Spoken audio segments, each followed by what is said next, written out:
lot of new cars these days are becoming almost automotive Swiss Army knives. Well, have a look at the new AMG GLC63 coupe, for example. Like, that thing's a serious performance car, a practical SUV, and a luxury cruiser all wrapped in a sexy, jacked up body. But while this breadth of talent might be impressive, I think some of us are craving something a bit more focused. So, rather than looking at another automotive Swiss Army knife, let's check out a scalpel.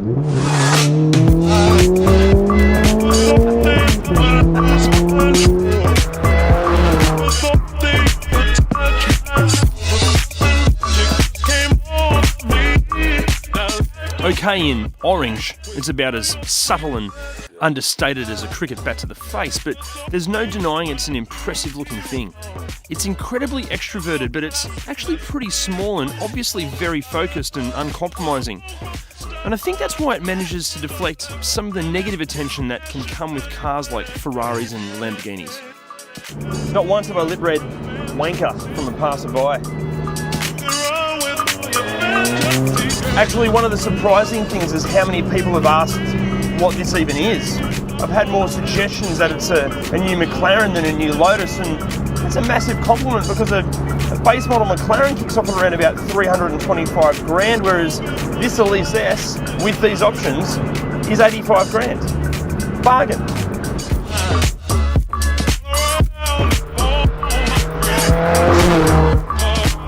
The styling, however, does make for some interesting choreography when getting in and out of the Elise, but Lotus have your best interests at heart.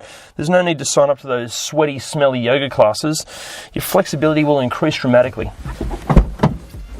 Sure, it's no Toyota Corolla for the ease of entry and exit, but the throwing of shapes to get in and out is all part of the experience. Speaking of the humble Toyota Corolla, that's exactly where Lotus have pulled this car's engine from. Granted, it's heavily retuned and they've also bolted a supercharger to it, but rather than having some highly strung, temperamental and potentially very expensive exotic engine, the Elise has one of the most bulletproof and proven power units the kings of reliability have ever produced. Compared to the sort of power outputs we're seeing from other performance brands, the Elise's 162 kilowatts and 250 newton meters of torque seems, well, almost laughable.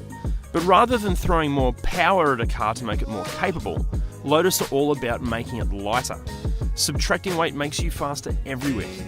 And that lack of weight improves everything. One of the first shocks about driving the Elise isn't actually how fast it is or how well it brakes or how well it handles, but just how compliant the suspension is.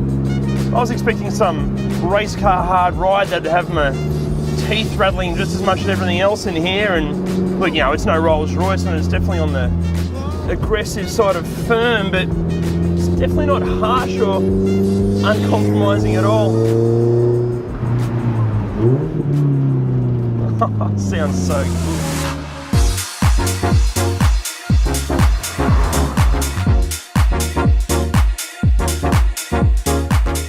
How's this for 2017? No power steering. And the steering wheel's tiny, so manoeuvring this thing at parking speeds feels like you're doing a CrossFit session, but once you're up to speed, it's just sublime. You've really got to manhandle it through some of this tighter, twistier stuff, but it just feels incredible. It's got more communication than most teenagers, and unlike a lot of teenagers, it'll go exactly where you tell it to. Elsewhere inside, this Jenny Craig approach to performance continues. The seats are lightweight single-piece units with hardly any adjustability, but the seating position is just about perfect anyway. Yes, there's aircon, but let's be honest, the climate control in here relies heavily on Mother Nature. There's no sat-nav, no Bluetooth, no parking sensors, no reversing camera, no lane departure warnings, not a whole lot of carpet, no automatic roof, no cup holders, not much storage, and no real sense of rational logic. And the stereo sucks, but music would just detract from the driving experience. Now, back to that engine. The supercharged 1.8 won't snap your head back like some supercars, but considering it's only got 900 kilos to throw around, it's still a really punchy little unit. Okay, it might not have the sonic romance of a high revving 6 or 8 from the likes of Porsche or Ferrari, but this car's actually quicker to 100 than its topless German rival Porsche's 718 Boxster. But now that the 718 sounds a bit politically correct, have a listen to this.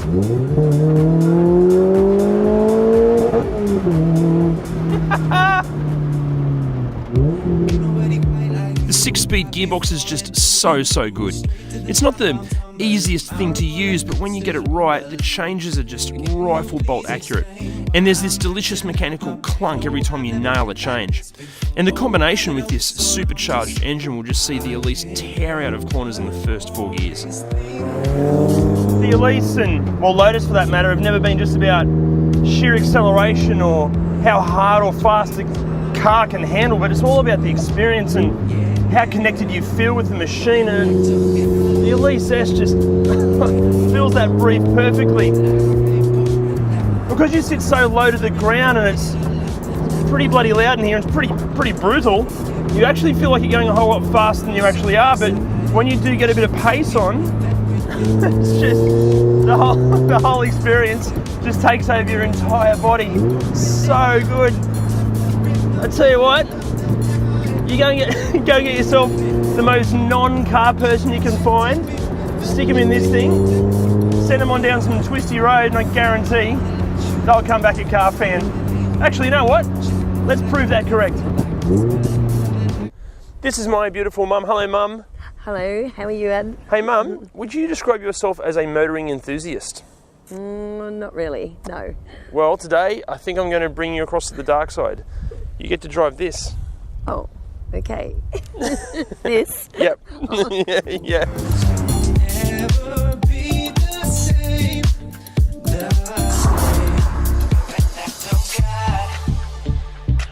So, Mum, are you a motoring enthusiast now? Yes, definitely. The Lotus Elise S is both the least sensible and most sensible car you can buy right now. 85 grand it's a lot of cash for a car that has almost no storage or practicality, may injure you from just trying to get in and out, and will probably bruise and batter your license as much as your sensors. But 85 grand is also a bargain for a car that looks like a supercar, is actually more involving to drive at sensible speeds than most supercars, has all the drama and sense of occasion that comes with cars even 5 times its price, yet is totally reliable, actually pretty fuel efficient, and has just as much exotic brand status as Ferrari, Aston Martin and Jaguar. Sure, cars that are these automotive Swiss army knives are fast, convenient and sensible, but there's a reason surgeons use a scalpel. No other tool can deliver the results.